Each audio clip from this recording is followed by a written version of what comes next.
এই গরমে হাজার ভালো ভালো রান্না করলেও কিন্তু খেতে ইচ্ছা করতেছে না, আর খেলেও কিন্তু হুঁশ নিঃশ্বাস পাওয়া যাচ্ছে না। কি একটা অবস্থায় পড়ছি আমরা, তাই না? আমাদের মেয়েদের তো একটু বেশি কষ্ট হয়ে যাচ্ছে গরমের ভিতরে রান্না বান্না করতে, যেয়ে ঘেমে টেমে একদম অস্থির হয়ে যেতে হচ্ছে। সো হ্যালো এভরিওয়ান, আসসালামু আলাইকুম সবাইকে। আল্লাহর রহমতে সবাই ভালো আছেন। আজকের ভিডিওটি শুরু করলাম সকাল থেকে। সকাল সকাল ঘুম থেকে উঠে কিছু বাসি কাজ সারছি, তারপরে এই তো তরকারি কাটাকুটো করতে আসলাম। মানে আজ রান্না করব হচ্ছে উশি ভাজি করব ডিম দিয়ে, আর একটু মুরগির মাংস রান্না করব। এদিকে আমি চাউলটা ধুয়ে নিচ্ছিলাম সুন্দর করে। চাউলটা ধুয়ে আমি রাইস কুকারে বসিয়ে দিব। ওদিকে তরকারিটাও কেটে নিয়েছি। এখন মাংসটা ফ্রিজ থেকে বের করে রেখে দিয়েছিলাম ভিজিয়ে। মাংসটা এখন সুন্দর করে এক একটা করে ধুয়ে নিচ্ছিলাম। আর এই মুরগির মাংসটা আমি এক একটা করে সবসময়ের জন্য ধুয়ে আর এক একটা করে ধুয়ে পরিষ্কার করে নিচ্ছিলাম সুন্দর করে। তারপরে আবার সেই উশিগুলো কেটেছিলাম, সেই উশিগুলো সুন্দর করে ধুয়ে নিব। আমার আবার এটা অভ্যাস, আমি রান্না করতে আসার আগে সবকিছু গুছিয়ে নিই। সবকিছু গুছিয়ে তারপরে রান্না করতে যাই। গুছিয়ে রান্না করতে গেলে কিন্তু রান্নাটাও তাড়াতাড়ি হয়ে যায়, আর রান্নাটা অনেক গোছালো হয় আর। তো আমি এখানে প্রথমে একটু উশিটা সিদ্ধ করে নিচ্ছিলাম। উশিটা ভাপ দেওয়া হয়ে গেলে আমি উশিটা ভাজি করে নিব, তারপরে মুরগির মাংসটা রান্না করবো আর কি। উশিটা মাঝে মাঝে আমি একটু নেড়ে দিচ্ছিলাম, আর এই উশিতে আমি একটু পানি দিয়েছি আর একটু কাঁচামরিচ আর একটু লবণ দিয়েছিলাম ভাপ দেওয়ার জন্য আর কি। এখন সুন্দর করে নেড়ে দিচ্ছিলাম। আর এই তো ভাপ দেওয়া হয়ে গেছে। আমি এখন উশিটা আগে ভাজি করে নিব, তারপরে মুরগির মাংসটা রান্না করব। এখানে সবাই যেভাবে রান্না করে আমিও সেম ওইভাবেই করতেছিলাম। আমি এখানে একটু পেঁয়াজ রসুন কুচি দিয়ে নাড়াচাড়া করে একটু লাল লাল করে নিচ্ছিলাম। তারপরে সেই সিদ্ধ করে রাখা উশিগুলো দিয়ে একটু নেড়ে চেড়ে একটা ডিম ভেঙে দিলেই হয়ে যাবে আমার ভাজিটা। আর আজ উশি ভাজিটা করতেছিলাম ডিম দিয়ে। এই ডিম দিয়ে উশি ভাজি খেতে কিন্তু অনেক মজা লাগে, যারা খেয়েছেন তারা জানেন। আমার কাছে তো অনেক বেশি মজা লাগে। এই উশিটা নারকেল দিয়েও ভাজি করা যায়, ওটা খেতে আরো বেশি মজা লাগে। আমি এখানে যেই পাতিলে উশিটা ভাজি করতেছিলাম তার সাইডে আমি একটা ডিম ভেঙে সুন্দর করে ঝুরা ঝুরা করে ভেজে নিচ্ছিলাম। এটা আলাদা করলেও হবে, কিন্তু আমি একটা পাতিলেই করে নিচ্ছিলাম সুন্দর করে, যেহেতু ডিমটা আমি উশির ভিতরে দিব এই জন্য। তো এখন সুন্দর করে নেড়ে চেড়ে সবকিছু মিশিয়ে নিচ্ছিলাম। ভাবে নাড়তে নাড়তে যখন তেল ছেড়ে দিব তখনই বুঝে নিব যে আমার ভাজিটা হয়ে গেছে। আর আমার ভাজিটা দেখেন এত সুন্দর হয়েছিল, মানে কালারফুল হয়েছিল, খেতে কিন্তু অনেক মজার হয়েছিল। ভাজিটা এদিকে প্রায় হয়ে এসেছে, এভাবে তেল ছাড়া ছাড়া হয়ে এসেছে, একটু জমাট বাদা বাদা হয়ে আসছে। তো ভাজিটা আমি নামিয়ে নিচ্ছিলাম চুলা থেকে। এখন মুরগিটা রান্না করে নিব। তো আমি এখানে প্যানে একটু তেল দিয়ে নিচ্ছিলাম। এখানে আমি আলুটা ভাজি করে নিব। আর মাংসের ভিতরে আলু না হলে তো আমাদের চলেই না। আমাদের যেহেতু ছোট একটা বাবু আছে, বাবুর জন্য আমাদের মাংসতে আলু দিতেই হয়। তো আলুগুলো আমি লাল লাল করে ভেজে উঠিয়ে রেখে দিব। তারপরে একটু পেঁয়াজ কুচি দিয়ে দেবো। আর আমি মাংসতে পেঁয়াজ কুচি ব্যবহার করি সবসময়ের জন্য। মানে প্রথমে আমি পেঁয়াজটা লাল লাল করে ভেজে নিই, তারপরে বাটা মশলাগুলো দিয়ে দিই। এভাবে করে আমি রান্না করি। আমি এখানে পেঁয়াজটা একদম লাল লাল করে ভেজে নিচ্ছিলাম। আর পেঁয়াজটা লাল লাল করে ভেজে নিয়ে মশলাটা দিয়ে দিলাম। আর এখানে আমি মশলাটা আগেই বেটে রেখে দিয়েছিলাম। এখন একটু ময় মশলা দিয়ে সুন্দর করে মশলাটা কষিয়ে নেওয়ার পালা। মশলাটা কষিয়ে নিয়েই সেই ধুয়ে রাখা মাংসগুলো দিয়ে আরো ভালো করে কষিয়ে নিব। আর আমরা যেহেতু দুইজন মানুষ, এই জন্য আমি অল্প করেই রান্না করতেছি, এতটুকুই আমাদের হয়ে যাবে। সবাই যেভাবে রান্না করেছে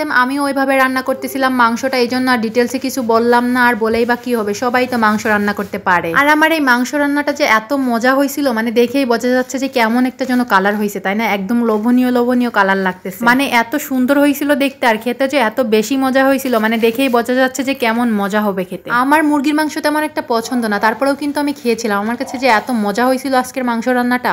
আচ্ছা, এই কষা মাংসটা দেখেই তো লোভ লেগে যাচ্ছে। আমার তো আবার লোভ লেগে যাচ্ছে এই কষা মাংসটা দেখে, এত লোভনীয়। আমি এই মাংসটা এত ভালো করে কষিয়ে নিয়েছিলাম, যার কারণে মাংসের স্বাদ কিন্তু অনেক বেশি হয়ে গেছিল। আসলে আপনারা দেখেই বুঝতে পারছেন যে মাংসটা কেমন হবে খেতে, মানে দেখেও কিন্তু অনেক সময় বোঝা যায়। তো আজকে রান্নায় ছিল আমাদের ডিম দিয়ে উশি ভাজি আর একটু মুরগির মাংস। তো আজকের ভিডিওটি এই পর্যন্তই। দেখা হবে নেক্সট কোনো ভিডিওতে। আপনারা সবাই ভালো থাকবেন, সুস্থ থাকবেন। আল্লাহ হাফেজ।